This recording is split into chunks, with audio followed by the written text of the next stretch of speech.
승계집행문에서 이 승계인의 범위가 민사소송법에서 문제됐어요. 민사소송법 뭐에서? 아직 여러분 안 배웠지만 218조의 기판력에 있어서 주관적 범위에서 218조 1항을 보면 원래는 갑을 간의 판결의 효력, 당사자 간에 생기는 게 원칙이다 하면서 1항에 변론 종결 뒤에 승계인에게도 즉 정의나 채권양도의 채무를 인수한 면책적 채무 인수냐 병존적 채무 인수냐에 따라서 조금 더 다른데 하여튼 채무를 떠맡은 병에게 갑의 입장에서는 집행을 하려는 상황도 나오고 정의 입장에서는 이제 을에게 자기가 집행하려는 상황도 나오는데 이때 심플한 거는 채권양도나 채무인수 같은 경우를 상정하면 되는데 실제 여러분이 이제 민사소송법에서는 그런 심플한 거 말고 이 승계집행문에서 승계의 의미가 뭐냐 이 승계의 의미가 뭐냐 갖고 첨예하게 논란이 있어요. 그 가운데 하나가 여기에 집행법에서 연결되는 게 실질설과 형식설이라는 게 민사소송법에서도 나오고 여기도 설명이 있네요. 5-26 요거 이해해야 돼요. 요거는 오히려 민사소송법 이해를 민사소송법에서만 하려면 어렵고 여기서 알고 가서 이해하면 좀 편해요.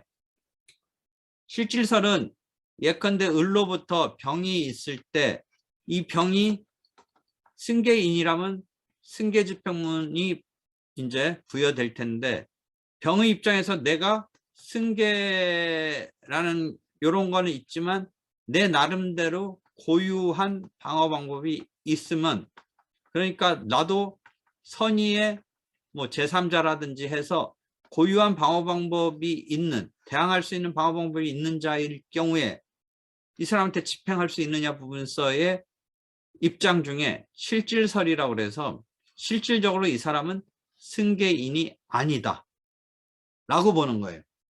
형식설은 일단 승계는 있으니까 승계인이되 이 고유한 방어 방법이 있으니까 어떻게 되느냐 병이 고유한 방어 방법을 주장해서 갑에게 나한테 집행하면 안 된다라고 하는 거예요. 자, 차이가 있어요. 봐요. 민사소송법에서는 이해하기 어려운데 지금 봅시다. 실질적으로 봤을 때 고유한 방어 방법이 있다면 승계라는 과정은 분명히 있었는데 병이 선의의 제3자예요. 예를 들어 동산에 양수받은 자라면 선의 취득자예요. 예를 들어 통정허위 표시 등에 의해서 무효해서 이제 반환해야 되는 뭐 이런 상황이더라도 그 경우에 대항할 수 있는 경우라면 선의라면 어떻게 되느냐 뭐 이런 등등해서 이 사람이 집행해서 어떻게 취급되느냐 문제인데 민사소송법 218조 변론 종결 뒤에 승계인의 범위를 따지는 데 대해서 고유한 방어 방법이 있을 때가 이쪽하고 연결이 돼요. 민사소송법에서 어디에서 연결되냐면 내가 민사소송법 내 책으로 만약 얘기해 준다면 지금 다른 쪽에서 수업 듣는 사람이 아직 거기까지 나갔는지 모르겠는데 민사소송법 교재로는 변론 종결 뒤에 승계인이라고 해서 11-23이고 변호사 시험에서도 뭐 2014년에도 나오고 2019년에도 나오고 그런 표시가 되어 있네요. 민사소송법 교재에는 11-23 역번호에 나오는 부분인데 자 봅시다. 실질설은 실질적으로 병을 생각해 봐서 거기서 승계인이냐 아니냐를 결론을 내려요. 형식설은 일단 형식적으로 흐름이 있으면 승계인으로 보되 고유한 방어 방법이 있으면 네가 승계인이라는 것에서 아니라고 빠져나가야 된다. 다시 그럼 무슨 차이가 있냐? 실질설에 의하면 애초부터 승계인이 아니라고 보고 갑의 입장에서 이 사람을 승계인으로 채고 싶으면 승계인이 아니라고 보니까 이 사람을 승계인으로 해달라는 승계집행문이 부여되지 않았을 때라면 승계인으로 안 받기 때문에 부여 안 됐으면 승계인 부여를 해야 되는 거 아니냐라고 해서 승계집행문을 요청했지만 거절된 것에 대해서 자기가 이 일을 해야 돼요. 자기가 거기에 대해서 적극적으로 이 사람을 승계인으로 병을 넣어줘야 된다라는 식으로 갑이 절차를 밟아야 돼요.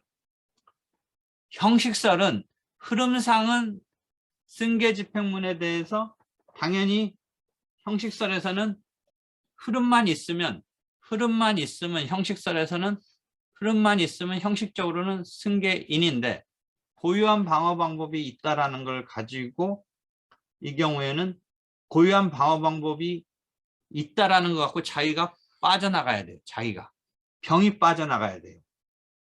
그것을 여기서 써놨고 이게 그대로 민사소송법에서 같은 이야기가 나오는데 민사소송법에서는 이해하기가 좀 어려운데 봅시다. 5-26 실질설에서는 실질적으로 봐요. 고유한 실체법적 방어 방법이 인정된다면 애초부터 승계인이 아닌 거예요. 그래서 승계 집행문 부여 단계에서 부여되지 않으면 채권자가 부여 기간을 상대로 왜 안 해줬냐고 이의 신청을 하거나 부여해달라는 소를 내게 된다. 즉 갑이 자 무슨 차이가 있느냐?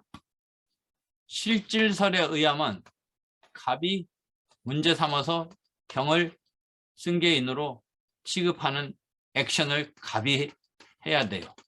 반면 형식설은 형식적으로만 보고 고유한 방어 방법 생각하지 마요. 그러니까 일단 병은 여기는 실질적으로 봐서 고유한 방어 방법이 있으면 실질적으로 요거까지 고려해서 검토하는 건데 형식설은 일단 형식적으로만 보니까 형은 흐름상은 넘어갔네. 너 승계인이네. 그럼 고유한 방어 방법이 있다라고 치면 어떻게 되느냐? 고유한 방어 방법이 있으면 그걸 가지고 병이 오히려 갑을 상대로 나한테 집행은 들어오면 안 된다라는 액션을 병이 내야 돼요. 봅시다. 형식설에서는 당연히 승계인이 되고 흐름이 승계만 있으면 승계인이 되고 그래서 강제 집행할 수 있기 때문에 그 사람 병 측이 선의의 제3자라든지 라는 고유한 공격 방어 방법을 오히려 액션으로 자기가 치고 들어가서 집행을 모면할 수 있긴 하다. 그렇게 되면 형식설에서는 기판력을 미치는 당연한 승계인이 되지만 집행력에서 액션을 취해서 만약 빠져나갈 수 있다면 그래서 기판력의 확장과 집행력의 확장이 일치하지 않고 어긋난다. 이게 소송법에 나오는 얘기인데 거기서는 여러분이 이걸 이해하기가 쉽지 않아요. 요거까지 알아야 이해가 돼요. 이해할 수 있어요? 일단 승계라는 흐름이 있으면 승계인이에요. 고유한 방어 방법이 있으면 자기가 나 억울해하고 빠져나가야 돼요. 그래서 승계인이라고 본다라는 점에서 218조의 기판력의 주관적 범위에 기판력이 미치는 자가 되는데 집행력은 이 꼴이 아니라 빠져나갈 수 있다면 기판력과 집행력은 어긋나게 된다. 이 표현이 나오는 거예요. 여기서는 왜 그래요? 실질적으로 보니까 승계인에서 실질적인 걸 반영해서 승계인이 아닌 거예요. 그러니까 기판력과 집행력이 어긋나지 않죠. 그러면 갑이 집행을 하려면 너 기판력이 미치는 승계인이야? 집행력 받아야 돼 하고서 액션을 갑이 취하게 된다는 거예요. 잘 이해하기 어려워요. 특히 민사소송법만 보면 이해하기 어려운데 이해되겠어요? 요것만 이해했어도 저녁 때 늦게 힘들게 이렇게 왜 수업 밤늦게까지 하지 라고 피곤해한 것을 그나마 건질 수 있는 게 요거예요. 요거 소송법에서 잘 설명 안 해주거나 못 해주거나 못 이해하고 넘어가요. 잘 이해되길 바래요. 그 다음에 뭐 민사소송법 관련해서 추가 설명될 거는 5-29. 우리가 5-29 같은 거는 제3자의 소송 담당은 아직 안 배운 개념이기도 하지만 사실은 당사자 접견에서도 한번 민사소송법에서 나와요. 선정 당사자, 그다음에 뭐 채권자 대의소송 이런 건데 218조 민사소송법, 민소법 218조 3항에 타인을 위해서 이 기속 주체가 된 자에게도 판결 효력이 미친다니까 그 자가 판결문에 갑과 이 당사자 을이 선정 당사자면 을의 배후에 을1, 을2, 을3 뭐 이런 선정자가 있죠. 이 갑과 을 사이의 판결은 선정자에게도 효력이 미치죠. 그러면 이 판결을 갖고 을은 을1, 을2, 을3를 선정에 의해서 당사자가 된 건데 이 배후에 있는 선정자에게 판결의 효력을 집행력을 미칠 때는 역시 승계 집행문. 즉 선정 당사자와 갑과의 관계는 당사자 관계인데 실제는 요 사람들이 이 기속 주체잖아요. 그래서 218조 3항을 보면 그 이 기속 주체 조문을 정확히 표현을 봅시다. 이 기소자에서 소송 담당한 자한테 판결의 효력이 미친다라고 되어 있기 때문에 218조 3항은 다른 사람을 위해서 지금 여기 그림으로 친다면 을1, 을2, 을3를 위해서 원고나 피고가 된 사람, 즉 을, 선정 당사자에 대한 확정 판결은 그 다른 사람, 을1, 을2, 을3. 채권자 대의 소송은 절충적인 입장에서 채권자 대의 소송의 판결의 효력이 이건 유명한 거죠. 채무자에게 중간에 대의 소송을 한 자가 받은 판결의 효력은 알았을 때 판결의 효력이 있다. 이건 유명한 75년도 전환합치 판결 민사법소 배우죠. 지금은 선정 당사자라는 거를 당사자 적격서도 한번 배우고 보통은 당사자 적격서 배워요. 제3자의 소송 담당.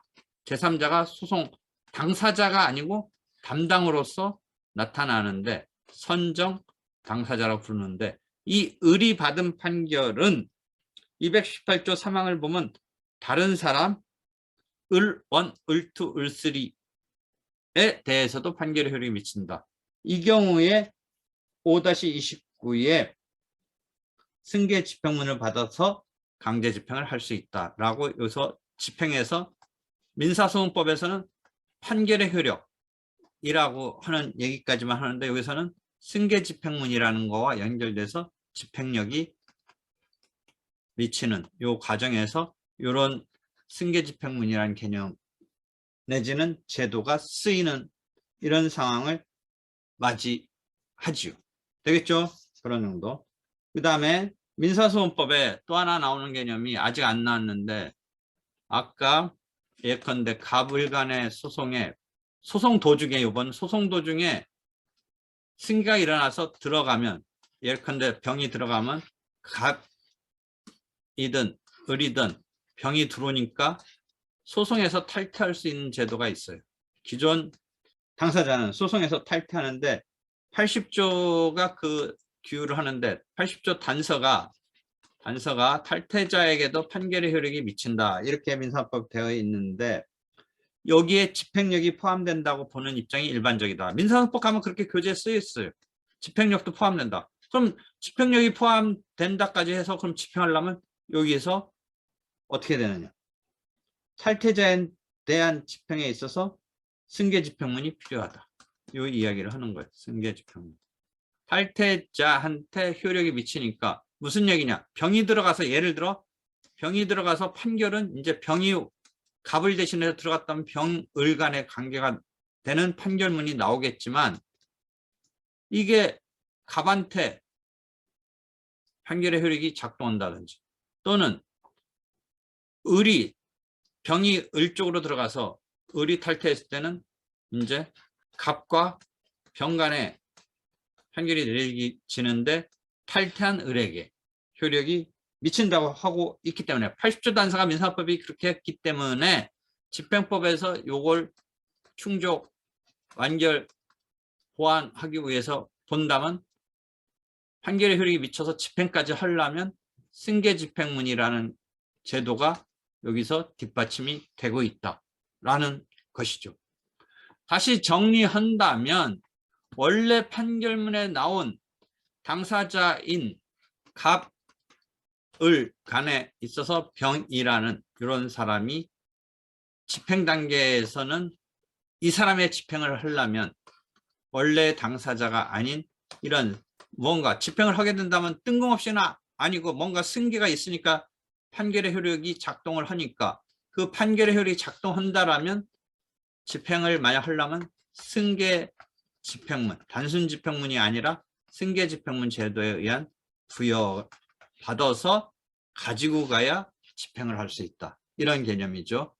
다시 조금 더 반복되는 설명이지만 재판장의 명령까지도 필요하죠. 법원 사무관만으로 될 건 아니라는 거죠. 단순한 집행문은 법원 사무관 등에 의한 것이지만 재판장의 명령인데 사법보좌관이라는 제도에 의해서 사법보좌관의 업무가 나오니까 여기서 조금 규정상의 정비가 필요하지 않느냐까지 아까 이야기를 한 것이죠. 되겠어요? 그래서 집행문 부여 절차, 부여기간 5-33 집행증서만 특이한 공증인, 그 다음에 5-34 단순 집행문과 달리 거기서 사법보좌관 뭐 이런 거죠. 그 다음에 집행문 부여 요건은 5-35는 아까 강제집행 개시 요건하고 비교해 줬죠. 강제집행 개시 요건과 비교해 줬죠. 그거 기본적으로 그 부분을 자주 확인하는 질문이 있는데 요거는 뭐 그런 비교에 의한 게 아니라 집행문제 부여에 있어서 이 요건을 5-35가 얘기하고 있고 그런 비교 정도 거는 내가 앞에서 강제집행 개시에 대해서 비교한 그쪽 가서 요건을 강제집행하고는 비교하면 되고 요거는 그냥 집행문 부여 자체의 요건을 5-35에서 설명한 거고 그런 정도에서 집행문 부여에 대한 구제 절차 뭐 이런 등등 쭉 있게 되는데 오늘은 집행문으로 들어갔다가 조금 집행권원을 보완 설명을 추가로 했고 다시 이제 집행문을 이야기했는데 실제 여러분한테 확인하는 것은 시험으로서 확인하는 것은 집행문 부여 요건으로 작동하는 거와 강제집행 개시의 요건으로 작동하는 것을 갖고 확인하려고 하는 그런 부분, 즉 5-24 표 부분. 표가 2개 있죠. 그 다음 표는 의사의 진술을 명하는 상한 이행 판결. 이전 등기 청구 소송 같은 경우에 있어서 상한 이행 판결의 경우는 단순한 상한 이행 판결과 달리 보는 그 부분을 계속 물어봐요.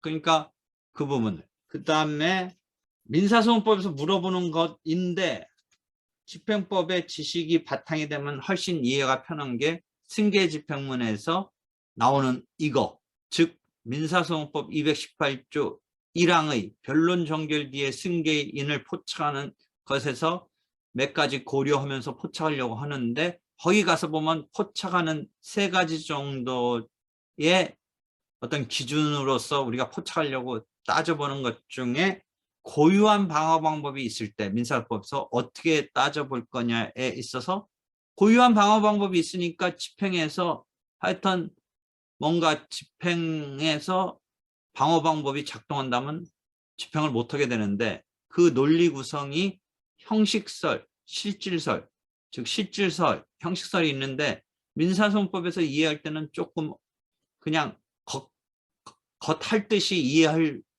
가능성이 높아요. 근데 오늘 그 집행법까지 왔었으니까 그걸 그냥 겉할 듯이 이해하지 말고 조금 더 완전히 자기 것으로 소화해서 이해하라. 이것도 시험에 꼭 나와요. 이 부분 꼭 시험에 나와요. 아까 변호사 시험에도 뭐 2번 나왔다고 내가 책 민사법 보니까 표시되어 있던데, 그래서 그런 정도 이야기하고 이렇게만 하고 오늘 수업은 마무리하고 마칠게요. 수고했어요.